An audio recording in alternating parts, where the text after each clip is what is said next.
dear MOOC learners, welcome back to this module on modern modes of instructional delivery as a part of virtual education. Let us see what is this influence of virtual education on students' learning point of view.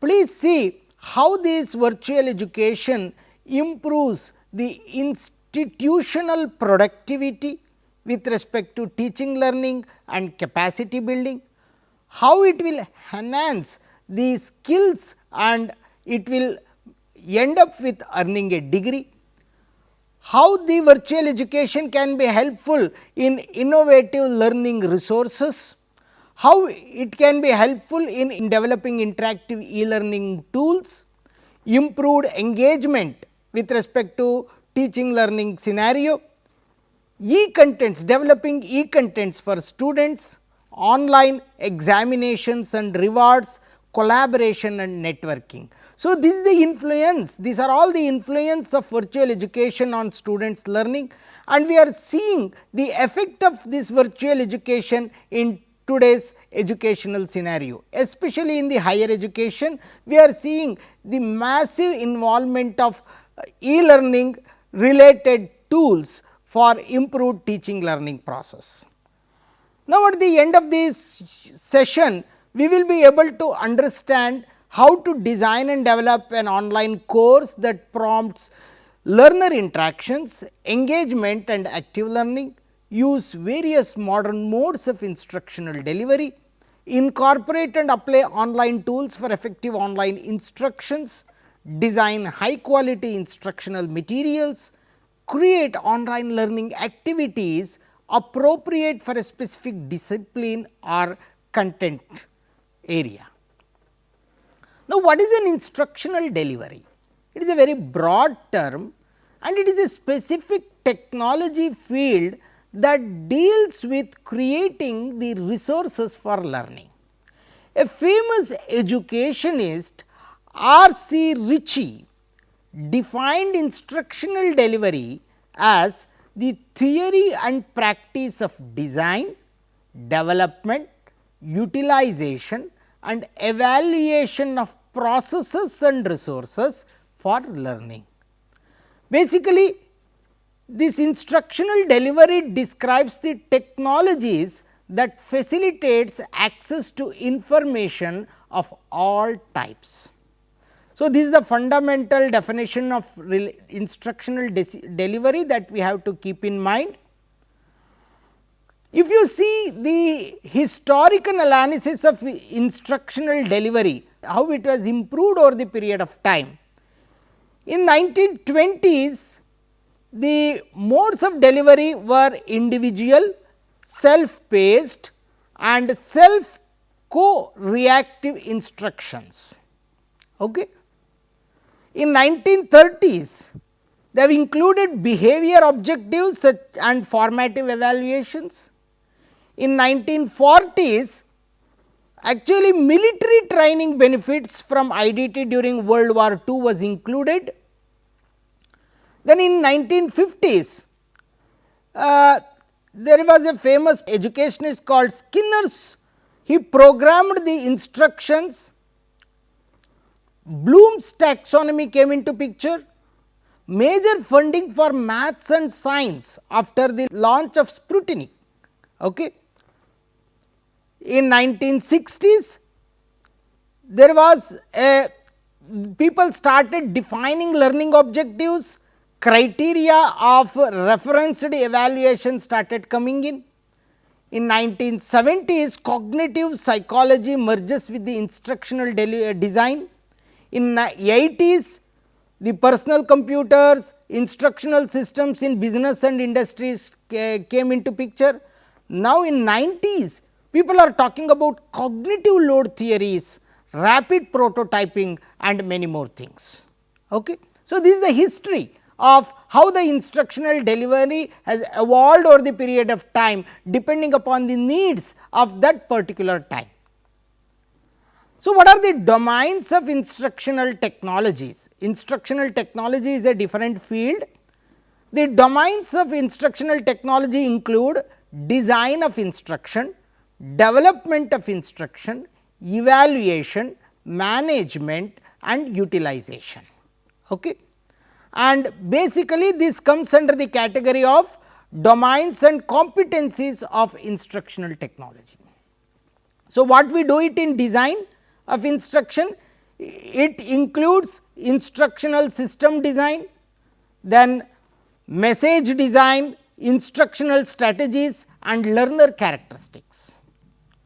The development of instruction includes print technologies, audio visuals, computer based instructional delivery, integrated technologies and so on. Then evaluation includes problem analysis, measurements, formative and summative evaluations.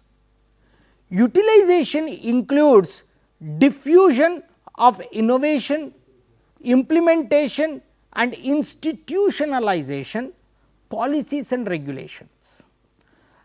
In the last session we have seen different policies from various regulatory bodies like UGC and AICTE. And finally, management. What we talk about management? It is the whole project management, resource management, delivery system management and information management. So, this is basically a kind of a comprehensive survey, in the sense this includes design, development, evaluation, utilization and management. So, this is what these are all the domains of instructional technology. Now, we will see what are the modes of instructional delivery. The basic one which we are following over the period of time, face to face instructional delivery. Here instruction is delivered in person and the students are expected to attend the class in a physical mode. Then what is this converged learning? Here the delivery of instruction is independent of place, okay, and it merges the physical and the virtual classrooms. Then there is synchronous online. Here delivery of instruction takes place during the day and the time noted independent of the location. Then online delivery of instruction in which the course activity can be completely online through some kind of learning management system. So, please try to understand the differences of each modes of instructional delivery. Then what is this virtual classrooms and online learning? This virtual classrooms again is a part of online learning instructional strategies. Virtual classrooms can be useful at any level of education, but it is not suggested at primary level.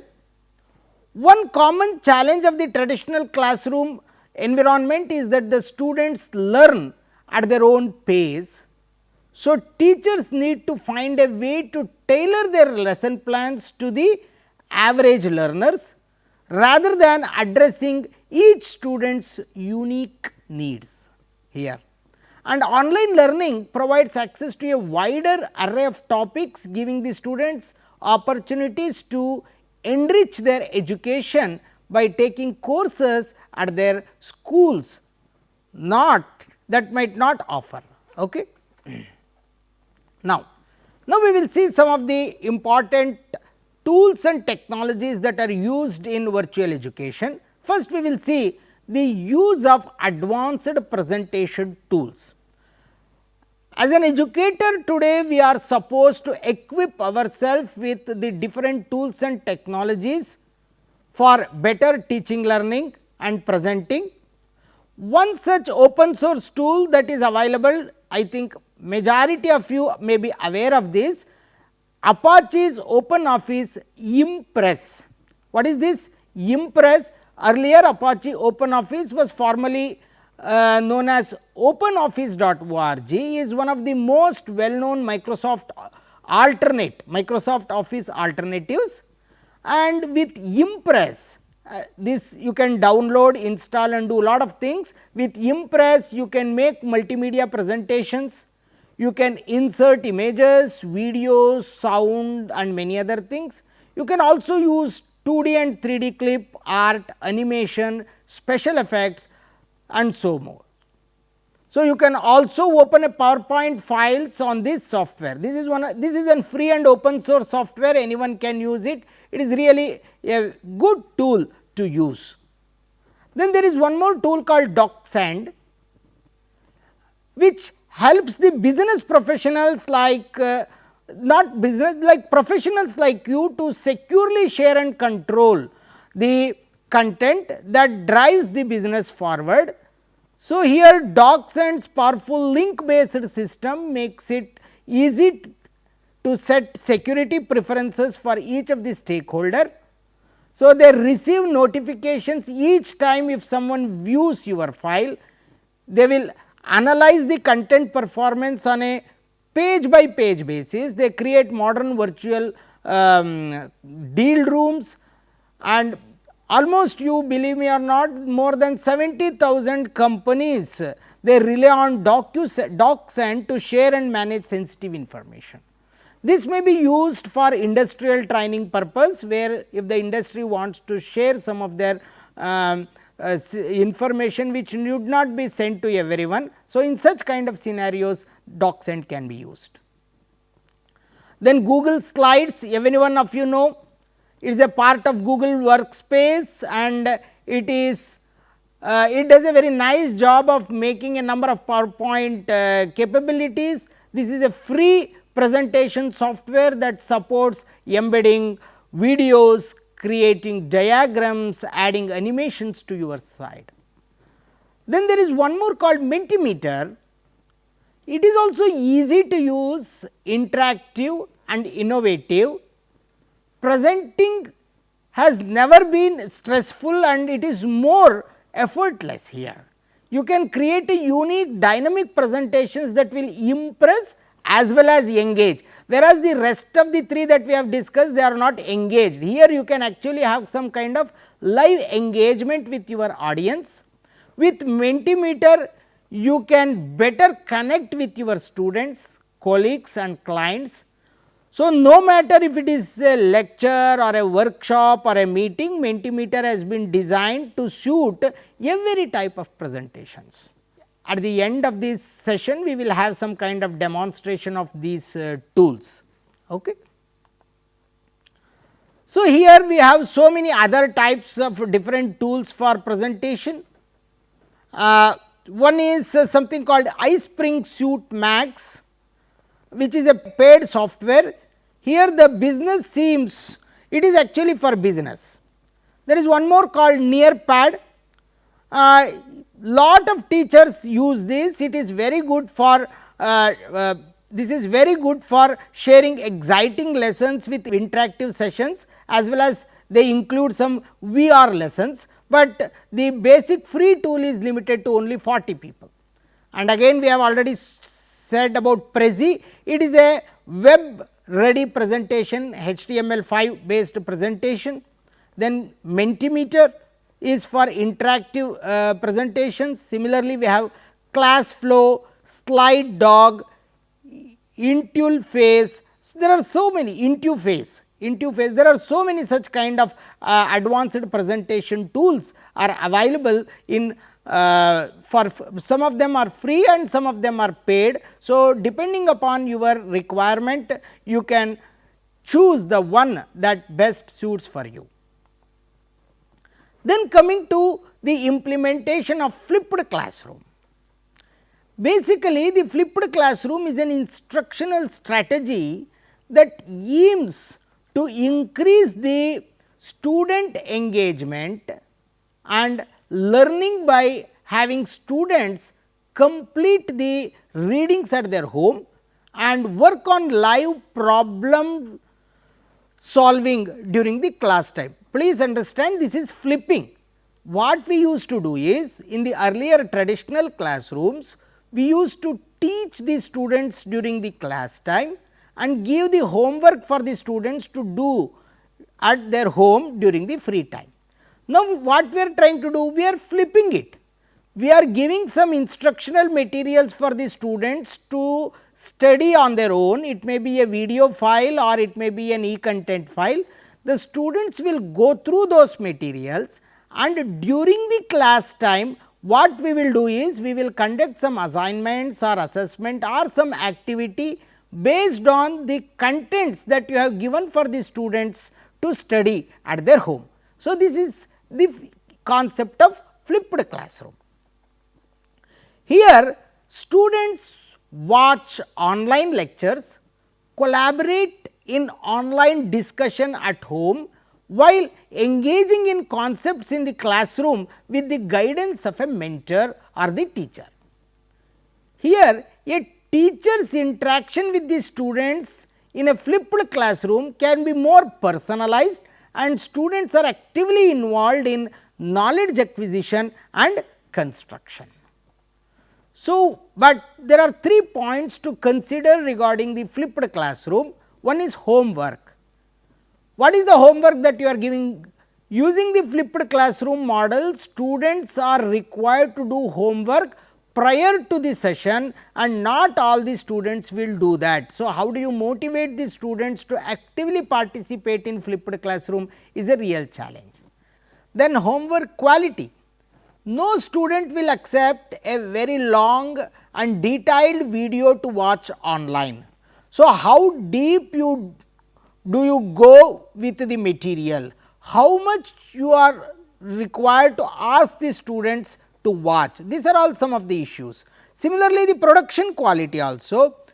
Do you need to get too concerned about the production quality of your videos? It is not actually required. There are number of options on this point, and still all it comes down to the topic being covered or not, and how you are using these videos in your module.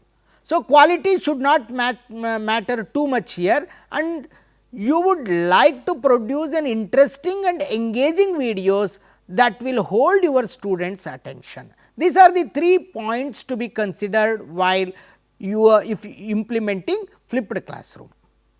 So, what is the next? The pedagogy. When the flipped classroom is extended to blended learning, what is the pedagogy of the blended learning? Blended learning is nothing but mixing both face to face learning and online learning. So, you are trying to blend both the face to face, advantages of both face to face and online learning. That is what we are trying to teach, and the blended learning improves online learning. It makes people to work in small group, it improves collaboration, and it also stresses on individual learning. And through blended learning you can achieve personalized online learning, you can have a teacher led small group discussions, you can impose collaborative work, and you can make individual learning a better. So, what is actually the concept of blended learning? It is an approach to education that combines online educational materials and opportunities for interactions online with traditional place based classroom methods. And it requires the physical presence of both the teacher and the student, with some element of student control over the time, place and pace. So, blended learning is highly context dependent. Okay. So, the implementing blended learning in different domains will be slightly different. So, you cannot have a unified approach here. So, now what is the traditional learning approach and what is the flipped learning approach? We will have a small discussion here. So, before the class, in the traditional learning approach, what the student will do before the class? The learners come to the classroom based on the topic and schedule given to them in the form of timetable. During the classroom, what they do in the traditional classroom? The instructor delivers the lecture to the class and they provide some kind of study material. And after the class, what the student will do? The learners are given the practice exercises and the activities to do at home, which enhances their learning.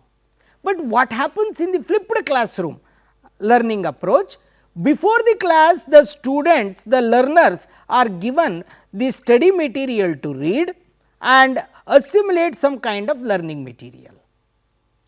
Then in the classroom, the learners will discuss the content with their peers as well as with the instructor. And after the class, what they do? The learners will check and confirm their understanding by doing further learning activities. Okay. So, here when it comes to assessing the activities and also when it comes to any kind of instructional material design, we have to ensure that we follow Bloom's taxonomy, that is actually dealt as a separate session in detail. And what we have to understand is the Bloom's taxonomy has 6 levels of learning. It moves from remember, understand, apply, analyze and evaluate. Remember deals with recalling the facts and basic concepts. Understand deals with explaining the ideas or the concept. Apply deals with using the information in new situations. Analyze deals with drawing the connections among the ideas. Evaluate deals with justifying a stand or a decision. Finally, create deals with producing a new or the original work. Okay. These are used in different aspects of instructional design. So, one has to at least be familiar with one taxonomy, that is Bloom's taxonomy. Then the active learning approach to be used as an instructional delivery method. Active learning is any approach to the instruction in which all the students are asked to engage in the learning process. Okay. And the students will engage in small or large activities centered around writing, talking, problem solving and reflecting. Okay. So, active learning involves visuals, social, then verbal, real time assessments and many other things.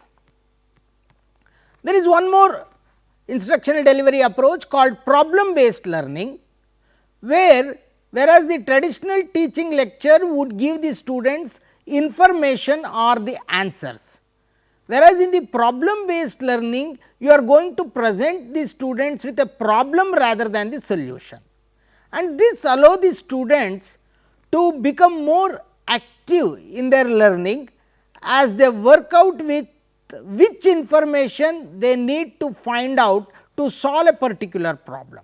Okay. So, there are many advantages of students, advantages for students in using this approach, as it allows them to develop transferable and employability skill that will be useful in their workplace, improve the communication and team working, then practice research and information processing, then developing debating and analytical skills. These are the advantages of problem based learning. So, therefore, the whole process in the whole process of problem based learning, what we do is there are 2 quadrants. In one quadrant you present the problem, then the students will define the problem, they brainstorm the ideas based on their prior knowledge and students engaged in an independent study. Then finally, the students share information, engage in peer teaching and work towards the solution. Students also present their solutions and review what they have learned, and students engage in self, peer and tutor review of the process. Okay. Then there is one more new idea has come, like work based learning. This mode of delivery provides the students with real life work experiences to aid their learning and improve their employability. Workplace learning is integrated into the curriculum to allow students to co-experience theories along with the practice. So, this could be done through internships, job shadowing and also field trips. So, basically there are 3 kinds in 3 verticals in work based learning. One is awareness, where you learn about the work. Next is exploration, where you are learning through the work, and another one is experience, where you are learning for the work. How do we actually create awareness for the work based learning? Through some career fairs, guest speakers, field trips, job shadowing, workplace tools and workplace tours and many other things. In exploration, how you actually do exploration, that is learning through work? Again, career competitions, mentoring, mock interviews, science fairs, service learning and teacher exchanges. Okay. Then finally, how do you actually make students experience, that is learning for the work? Through apprenticeships, then through fellowships, internships, job training and many other things. So, finally, there is one more model called student led learning. In student led learning, where students themselves facilitate their learning, often by students in the year above, guiding the students in a group of activities to discuss the materials with their peers and solve problems. So, this will help them to think through what they have previously been taught and encourages collaborative learning. So, in student led classroom, there is a student engagement, there is a rigor, that is a senior will teach the junior, there is a transition to college, okay, and you can have teacher as a facilitator of ideology rather than the teacher being the teacher instructor itself. Then another strategy is immersion learning. What is this immersion learning? It refers to any education approach that teaches by placing the student directly in an environment. And the most common use of immersion learning is typically used in teaching foreign languages, and immersion learning recommends that the individual spend time living in a country to learn its native languages. How do they do? In the immersion learning, in the first phase, you have your activities, handouts, exercises, textbooks, then explanations and instructions will be 100% in your target language. What you do is, you will speak and interact in your target language.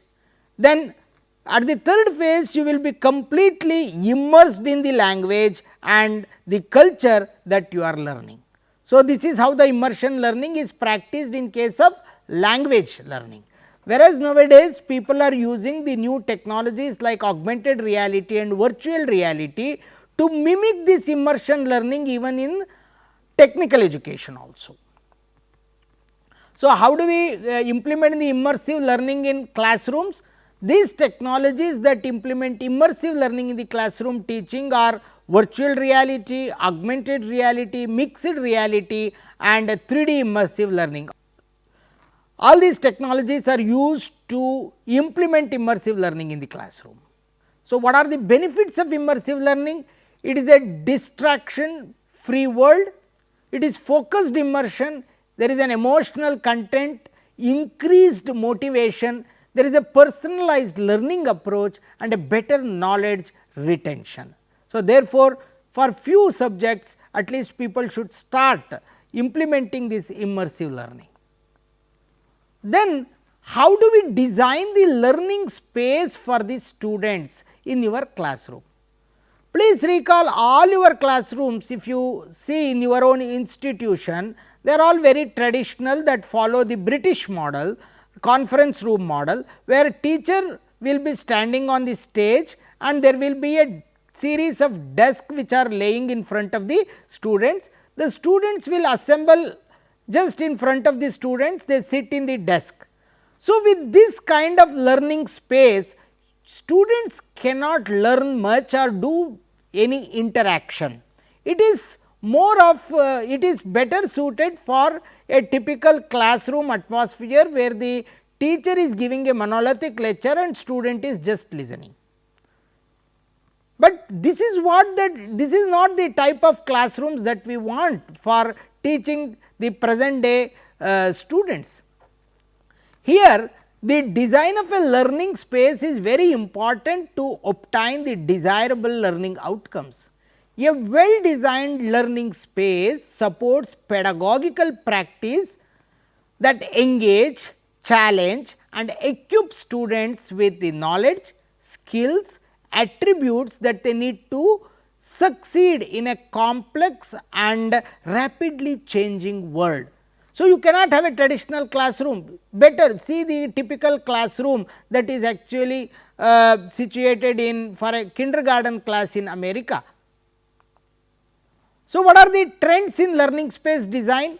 The trend one is the space designed to facilitate active and social learning strategies. Here the learning space facilitates and also encourages learners participation or in a definite learning space, and here you can impose active learning, interaction and social engagement that will be significant in the future. So, for this we have a kind of a round table arrangement. We have a round table followed by 3 to 4 chairs. The students will sit across the chair and they do all these discussions across the round table. Another trend is human centered design. Here the trend towards human centered design is embodied in the shift from information commons to teaching or learning commons. The another trend is devices that enrich learning. So, you should have a learning space equipped with the devices that the pace of the technology change makes it increasingly difficult for the colleges and the university to provide robust contemporary technology infrastructure. Okay. Now, at the end we will see what are the different tools that we use for e-learning. Again we will have a demo in the next session of a few of these tools. We will have a demo. One is called Edmodo. It is an educational tool that connects teachers and students and is assimilated into a social network. Then called Socrative, it is a system that allows teachers to create exercises and educational games which the students can solve using mobile devices. Then Class Dojo, it is a tool to improve student behavior. Teacher provides their students with instant feedback. Similarly, there is an Edu Clipper. This platform allows the teachers and the students to share and explore references and educational materials. Then Kahoot, it is an educational platform that is based on games and questions. Through these tools, teachers can create questionnaire discussions and surveys. There is also called Animato. It is a digital tool allows you to create high quality videos in short time. So, there are many such kind of tools for creating e-learning materials. So, you have many other tools like YouTube for video sharing, Prezi for nonlinear presentation, EduBlogs for educational blogging tool, then blogs for content writing, SlideShare for presentation sharing, Dropbox for file synchronization software, Google Docs for collaborative work. Many such kind of tools are available for use. Then how do we impose collaborative and cooperative instructional strategies? This is the most common form of active learning involving group or the teamwork of the entire of some kind. The collaborative learning is where the students work together for shared outcomes, and the collaborative learning is assessed as a group, where cooperative learning refers to the group work and common goal, where the common goal is produced, but the students are assessed individually. Okay. So, what is the cooperative learning and collaborative learning? What is the difference between these two? Both are similar, but focus on peer interaction and promoting social skills via group setting. So, in cooperative learning there are teachers, they are teacher structured, everyone pulls the weight accordingly, there is a social interaction and many more things. Whereas, in collaborative learning there is a group work together, deepen thinking and social interactions. Okay. where the students will share their experiences and difficulties while solving the problem. So, this is an example of collaborative learning in a classroom, where the students will discuss each other and try to come out with some kind of solution for a problem given by the teacher. So, what are the differences and the similarities between the collaborative learning and the cooperative learning? First, you see the cooperative learning, it is called anti-competition. The students are not assessed against each other or against each other groups, and it emphasizes the group, not an individual within it. The search for the objective truth by putting our heads together, and the teacher is active in structuring the lesson aims and objectives. Whereas, the collaborative learning, it embraces individual strengths and celebrates them with the group. The search for the shared, that is subjective truth through negotiation and discourse. The session aims and objectives are negotiated within the group. But what are the similarities between two? In both collaborative and cooperative learning, the students work in groups to achieve a common educational aim. Meaningful learning occurs while all the group members participate equally. Social interaction is seen to support learning and development, and active learning is encouraged and prepares students for the world of the work. So, now what are the benefits of cooperative and collaborative learning? The students come to recognize, understand and respect cultural differences and different perspectives. Performance is improved with collaborative and cooperative methods, much more valuable than the individualistic ways of building students' performance and progression. Group works helps the students who have the difficulty with social skills, providing a safe and structured space to interact with each other. Collaborative and cooperative learning is very useful. Here the confidence is emboldened with the students able to recognize and value the importance of their contributions. Inclusivity is encouraged here. There is no such thing such as an average child, and the collaborative and cooperative methods allow each child to work with their own strengths. Then finally, how do we motivate our students towards this virtual learning? Fostering the student innovation is a necessary aspect of teaching that the instructors must consider. This guide will look at three frameworks. One is expectancy value cost model of the motivation, then the ARCS model of instructional design, and self determination theory. There are three motivational aspects, and the aim is to offer practical solutions for understanding and enhancing the student motivation. So, how do you motivate the students towards virtual learning environment? Make your classroom interactive, add quizzes and challenges to your online session, encourage collaboration, give your students a say, take proper feedback. What are the additional strategies for motivating students?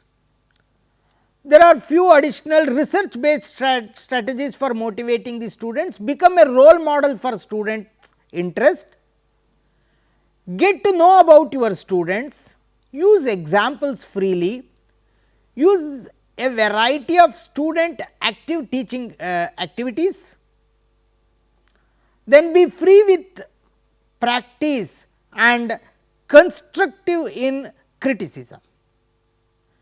Give the students as much control over their education as much as possible. There is a theory to motivate, that is called self determination theory, which is a macro theory of human motivation, emotion and development of concern with social conditions that facilitate human flourishing. Here people focus on the factors that influence intrinsic and extrinsic motivation, which involve the satisfaction of the basic psychological needs. Okay. And one thing you are supposed to do to motivate students, you please take the real time feedback, implement to improve your instructional strategy. So, instructional technology provides a better capabilities for getting and providing feedback component with more traditional methods. Teachers can use varieties of digital tools to gauge where their students are in a particular lesson. Some schools have been piloting with virtual reality classrooms, where the teachers can rehearse the lessons in an artificial environment, helping them hone their abilities without negatively impacting the students. Okay. So, lot of work is actually going on in this area. There are different types of feedback. You can take goal reference feedback, triangular feedback, actionable feedback, consistent, timely, user friendly, focused, proactive and descriptive. There are different types, depending upon the scenario you can use them. Okay. This is a different theory as well, but one has to be aware of these different types of feedback. So, how do we make this virtual learning environment more effective, so that the students are motivated? Make this virtual learning environment learner centered. Learner should drive all the activities. You should make it structured and well designed, considering the role of teachers in supporting inquiry and autonomous learning. Then it should be profoundly personalized, then sensitive to individual and group differences in terms of background, prior knowledge, motivation and abilities. Then it should be inclusive, that is sensitive to individual and group differences in terms of learning needs, and it should be social, that is learning most effective when cooperative and in group setting. So, these things are to be taken care to make your virtual learning environment or virtual education system more effective. So, as it was discussed, there is one ERCS model to improve the students' motivation. So, here the instructional design approach, which focuses on motivational aspects of learning environment, and the model was created by John Keller during 80s, and there are two major parts in the model. The first part is the set of categories representing 4 components of motivation: arousing interest, creating relevance, developing an expectancy of success, and producing satisfaction through intrinsic and extrinsic rewards. And the second part of this model is a process that assists instructional designers in creating appropriate motivational elements for the intended learners. So, what are the factors involved in ARCS model? Attention refers to getting and sustaining the students' attention and directing attention to appropriate stimuli. Then relevance involves making instruction applicable to present and future career opportunities. Confidence includes helping students believe that some level of success is possible if effort is exerted. And finally, satisfaction is attained by helping students feel good about their accomplishments. So, there are good number of case studies. There is one separate division I want to mention. This again I will show you this website, Educational Technology Division at IIT Bombay. It is an interdisciplinary program in educational technology at IIT Bombay, which is actively involved in research and education in the area of technologies to promote learning and teaching process. And the educational development program IDP is composed of faculty members from various departments in the IIT Bombay, and the thrust areas of the educational technology department is technology enhanced learning environments for pan domain cognitive abilities, frameworks for teacher use of educational technology tools and strategies, and using technologies such as GSR, EEG and eye tracking to understand teaching learning processes. So, this is a nice website. You can just go through what the researchers at IIT Bombay are doing in the field of educational technologies. So, to conclude this session, online education demands more independence. So, students must be capable of learning at least some of the material when the professors are not available. One of the features that makes online degree programs unique from campus based program is the students do not necessarily have to report to class during the scheduled sessions. Online degree programs attract working students and military personnel and so on, and also the working professionals. Professors must learn to engage a more diverse group of learners in this platform. So, thank you very much. We will see in the next session with some demonstrations of these tools that we have discussed during this session. Thank you.